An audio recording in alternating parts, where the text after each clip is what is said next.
Action. All right, we're here, Fat Boy Fadeaway Sports Podcast. I mean, I don't have to say we've been doing it all playoff log, post-game reaction. Game 5, let's go, baby. Warriors pull it out against the Celtics. I was nervous as heck. I'm fired up. The energy's coming out right now. I'm telling you, I was as emotional as you can, but even Hana, you, Casey, you know this is my brother. I was like, you're scared of it. And when I say scared, it is because the excitement, the love, the joy. As a Warriors fan, you're just excited for the win. I don't know what to say. It was just what a great win. The ups and downs, up to a big lead. The Celtics, I knew it. They're going to come back. They make a big push. Hana was like, my wife, she's like, they're up 10. They're doing fine. I was like, you don't know this team. They're going to blow it. They end up taking the lead. I'm getting nervous as you know what. And then sure enough, Jordan Poole, I don't know what it is about him and buzzer beaters, but so he gets lucky as could be, makes it in there, gives them the lead. The Warriors start out hot there in the third quarter, finish it off in the fourth with good defense. Gentlemen, we'll get into the details here, but I'll let you kind of lead the way here. Tyler, your initial thoughts on a huge win here as a Warriors fan. Out of all the finals runs here, these last two games just feel massive. They stopped the Celtics, little streak there of not losing 2 in a row. So I just don't have to say, I can't stop there. You stop me from talking. I feel like Rosie O'Donnell in A League of Their Own. One more. And it's just exciting. As far as Steph has his one bad game and the whole team just picks him up. It's team effort. Sure. And it was beautiful to see. It was good you need one Clay Fleury every game. I think if you get that one Clay Fleury, you're good. Because that third quarter got a little scary, and then he hit that one-legged floater over Grant Williams or Robert Williams. Big shot. Huge shot. And it just stopped the bleeding, and we picked up right where we left off. Curry got to go a little bit in the fourth, especially when they went small. And then Andrew Wiggins was just spectacular. He looks like the best player out there tonight. He played better than anybody. It has to be one of the greatest trades that Myers has ever made and will ever make.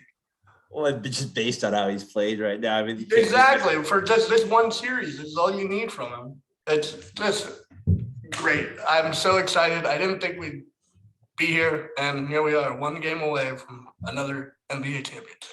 Case, your thoughts here, buddy. Big win here, 1-1 away. I'm not here to celebrate it yet. We'll get into more of those details of it here later, but just kind of your initial thoughts on the game here, and then we'll go from there. A spectacular game. Game 5, if you're an NBA fan, you have to enjoy this game. Either team, I know you're going to say Boston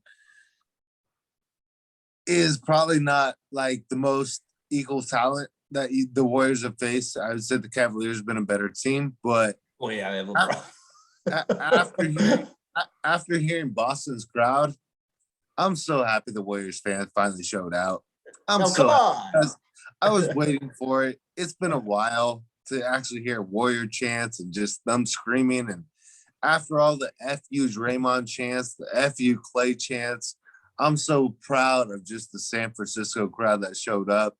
After seeing the Giants Dodgers game, I was like, is it going to be the same? Or we're going to see all just like and a bad start usually.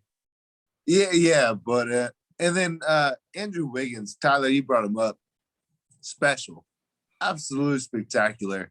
And I love the dunk that he did on Derek White and just looked at every single Boston Celtics player. It was like, did the Rock impersonation. It was just like, just bring it. Like, it's on. Like, I've never seen him play with that much emotion in my life. And Darren, you brought it up before, #1 overall player to play like he did tonight. Man, does it speak more volumes about Andrew Wiggins or Minnesota?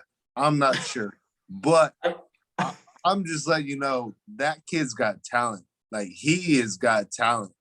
And another key in this game, it might kind of get, glossed over.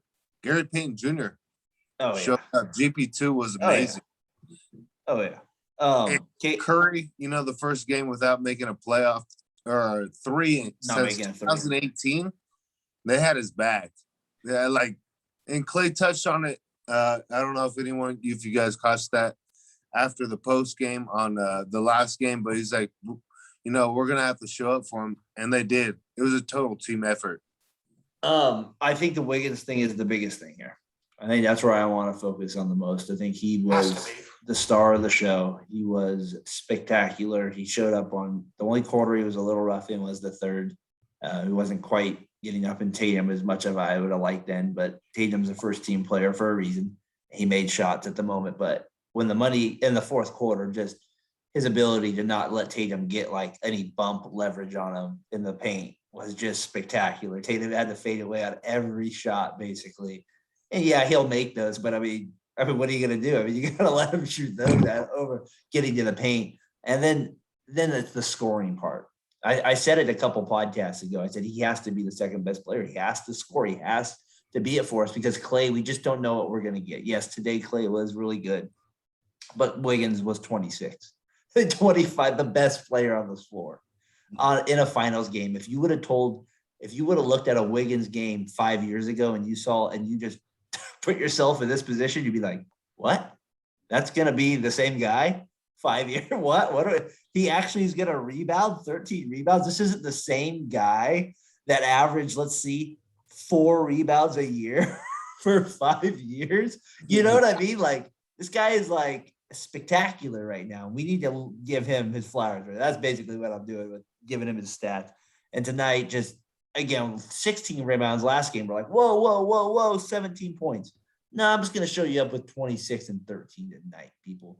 So that's where Wiggins was special tonight. I kind of want to go to the other part with the Warriors game here. Hold on, before we move on, the finishing around the rim has just been spectacular as well. Oh, it's so much better. Before you'd be like, oh, nice drive. You got the little bump, you got the space, and then clank.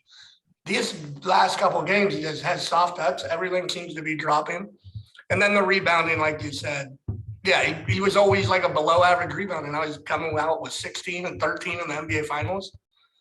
Just bravo. Yeah, no, I thought about it discreetly tonight, guys. And I'm just gonna say this, and I don't, the series. There's a lot left. There's game 6, game 7. Could Andrew Wiggins pull Andre Iguodala? Stop Right now. Stop. Yeah, I'm not going there. I'm just saying, could he do it? That's what I just tweeted Ant that. I said, you stop right now. Ant, he's a follower, I think, of ours, and I really appreciate his tweets. He said that to me. I was like, nope, you don't go there with that. This is Curry. I don't care if he gets 1 point in the last 2 games. He's getting the finals MVP. Wiggins, you're not. I want to kind of focus on the others here before we get to the Celtics. Is Case, you already mentioned GP too. The thing about him is his intelligence at moments on the floor, like offensively. You think, oh, he's going to be a downfall here scoring. If it's not making a three, he has timely cuts. He understands like somebody not looking at him and when to cut. And that's something you can't teach. Like the guy is cheating off of you and he's not looking at you. Cut to the hoop. Not a lot of people have that awareness. I think that comes from him just being, being those players in college that get overlooked, played for a dad that was in the pros, as matured as his game can get on. But the main thing is he makes a three. 1 or 2, he keeps you respectful. That, that's a massive thing of it. I thought he was good. I don't really want to focus on Clay yet, and he was already better. You guys I'll let you do that if you want. Draymond, though, at least efficient tonight. Got 8 points, gentlemen. That's like getting 30 from him. We'll take that in a heartbeat. So what'd you think of the others there, Tyler? What was the factor you thought they played? Even Otto played solid defense. He's as hurt as could be, though. I think they need to maybe watch him. Or Looney. Freaking refs couldn't catch a break on him. If I was him, he couldn't get a rhythm. He missed that layup to go up 13. I was like, no wonder he missed it. He's like, he's probably afraid to foul somebody. Well, I don't know. That was a wide open layup that could have been costly. I'll start with Draymond. Draymond brought energy, like he normally does, but he hit a little jumper in the lane, a little push floater jumper thing there. He stopped in the lane, took his time. I was like, thank you, Draymond. Let's work on that in the offseason. If you can perfect that, you'd be pretty good. And then, how about his tantrum he threw that to Steve Kerr? Oh, that wasn't all. Tyler, even my wife did. Well, that's quite a tantrum. Jeff Van Gundy, Mark, one of them was like, But he's not asking for it. He's demanding it. And Yeah. they look at this again. I'm like, yes, Oh, he is. Draymond. I had And then two friends. when he followed Tatum to the bench, not letting him get a shot off. If I'm Tatum, I'm gonna just go and run and jump at the hoop and just see what Draymond does. Just to, Try to but dunk I mean, it.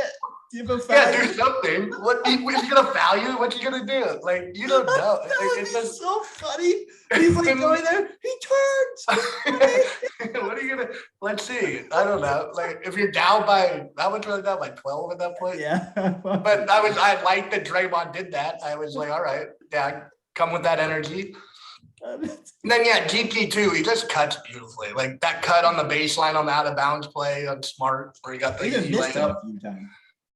Yeah, Steph got blocked from behind by Grant, then where he was wide open. But yeah, we missed him when he was hurt. And that's kind of what I think that's why the Warriors were so pissed about it though when GP2 did get hurt. I think that's why you saw the Warriors kind of like come out the way they did, is because they're like, damn it, we need this guy to win a fight. Like we need him. He's important to us. Like I think that's why that anger, if it was like Bielisa, it might have been like, you know what I mean? It's not the same like energy I think that Peyton brings.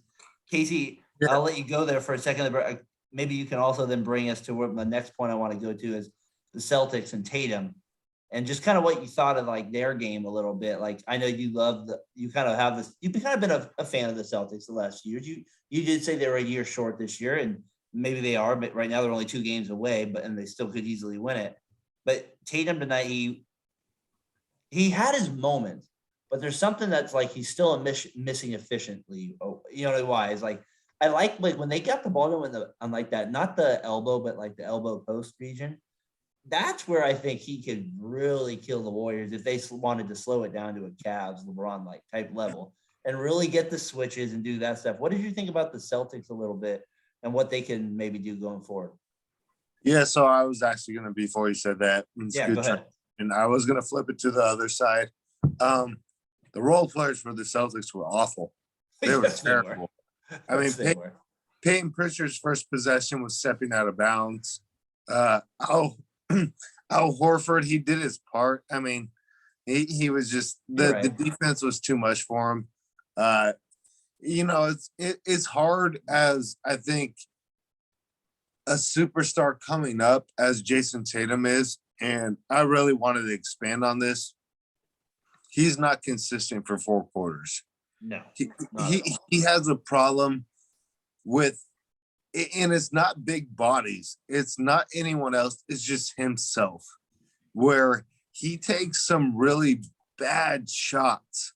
And I know Wiggins did a hell of a job. Don't get me wrong. I mean, he almost reminded me of like Kobe when he did his like air ball games. Like Tatum shot like 3 air balls tonight, and they weren't even close. But he gets so ahead of himself where I'm like, you're 6'10". You can just take. How much of that is Marcus Smart, you think, though, and like the Celtics not having like a true point guard? I'm just being honest about that too. Like in moments like that. No, it is tough for him. And that's I love Jaylen Brown, but God, he cannot dribble. And we did, Casey. I was thinking about this. We need to call out White because in our last podcast, we were like, yeah, fantastic.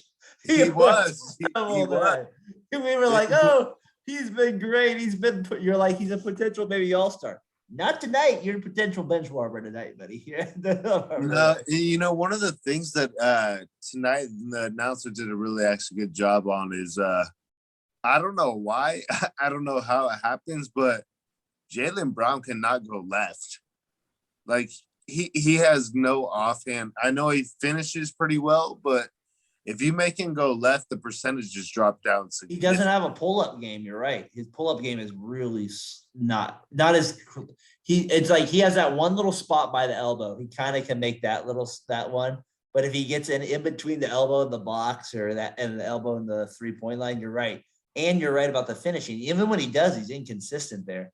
That's the part. The thing with Tatum and Brown, though, Casey, don't you think they both shoot well going left? It's a weird thing about him, though. It is kind of a trip, right? Like that step back kind of sidestep 3 that Tatum has, but it's weird. And Brown has the same thing, but they have they cannot dribble left, which is weird, but it's probably hard to guard them because they feel more comfortable pulling up that way, but if we're gonna just go roster the roster, and I would, not a deep dive, but just kind of looking at it really quickly, is man, Pritchard, Grant Williams, and I'm blanking on the other name. There's a big drop off from Jordan Poole, Otto Porter to Well, when Jordan Poole plays like tonight, there's a big it's difference. not just that, it's just the amount of skill that they have to offer. They really only played Casey Grant Williams and White. They played Pritchard 5 minutes, but those were really the only two guys they played off the minutes. And Grant and Brown both got 44 minutes. Grant Williams is struggling. Like, this is not his series. Like, no, he's more of a physical guy like that. So if the game slows down and he maybe makes a 3 or 2, I could see that. But what was the series where they just left it wide open? He hit a ton. Yeah, so maybe that's what they're kind of doing. He's not as confident there. Hey, let's keep it going here. I want to just make this last point before we move to the last kind of few thoughts here before we move to game 6 is these things just end up coming down to 3-point contests. I mean, like, they can both go 3-pointers made, and they both each make 3 3-pointers in the first half. But the Celtics make their last 3, and they make their first 5 in the first half. And then you know what I mean? The Celtics end up making 11. The Warriors end up making 9. Somehow the Warriors win making less. That's not usually the trend in the NBA this day. Before I move on, biggest play in the game today, guys. I'm going to say, and then you guys can just kind of picky it back off if you agree. Poole's 3 at the 3-point line. And then the third quarter. And I also thought the big play was Clay's step back 3 against Smart, where Smart kind of flop, push off there. And then he got the technical. I kind of thought that was a kind of a big psychological change as well. So anybody else think a big play there? I think I already mentioned mine in the Clay one-footed floater over Robert Williams. That's fine. I just stopped the momentum of the Celtics. That was a big shot. Casey, you got another one there? I kind of got a 1A, 1B. I would say Jordan Poole's shot at the end of the third. And then actually not the second play, but the first 3 that he made on the top of the key. That was a big one, yeah, to give him the lead there. No, it was the Poole same one. Okay, yeah, because they were down 4 there after that. Yeah. I remember that now. That was in the fourth quarter too. That was a big shot there. I thought Boston missing a lot of free throws was low key a big thing as well. It's huge. They were terrible from the line, given it's a finals. But they end up 21-31, 10 points there for them. They end up losing by 10. That's tough right there. How about the L of the game? L of the game for me is the refs. I'm sorry, the refs were bad tonight. I'm not even saying I'm not complaining about it from a Warriors standpoint. I'm sure there's Celtic fans complaining too. The thing I don't like about officiating is the psychology part of it at the game. Like, if a team I feel like gets momentum and then there's a little play, it's like, well, we might have to give it back a little bit with a play. That's the thing I just don't like about the officiating part of it. And that's just me. That's where I feel like I get frustrated with it. I have to vent a little bit on it. It's just, I've done it before and enough to where I know it's such a hard job, but I just hate that psychology part of it, because then the players know it. You're no way are you going to call 12 straight fouls unless it's obvious on one team. There's just no way you're going to do that. You know what I mean? So that part was frustrating for me to watch. I mean, very rarely should you have to call 12 fouls on the same team in a row. Exactly. But I get your point. But I don't like complaining about the refs.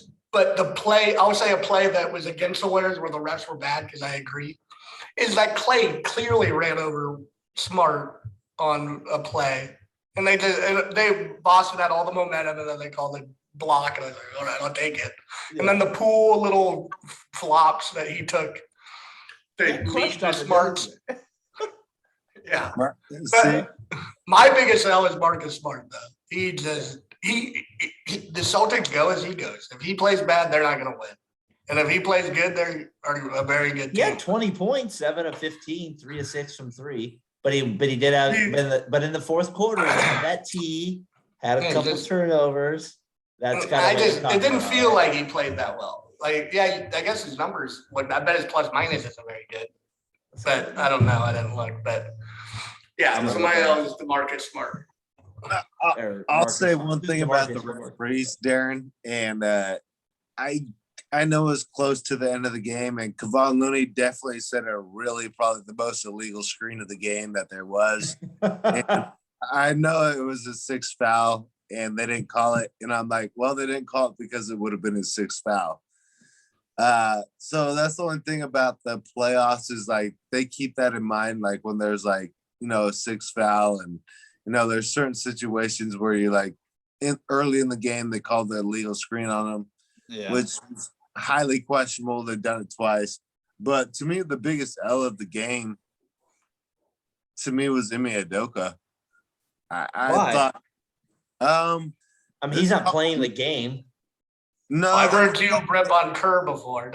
He's not playing the game either. there's a couple of reasons why I thought they were like when the momentum of the game is swinging, you have to call timeout. And Jeff Van Gundy was like, oh, I love this move that he kept, putting in certain players. I'm like, nah, like I disagree with, and I know Jeff Van Gundy is a smart coach, intelligent announcer. I did not agree with some of the substitution patterns that he was making. It got him back in the game, though, playing Robert Williams with all those wings. Yeah, no, I'm not saying he did it. I'm just trying to make it funnier.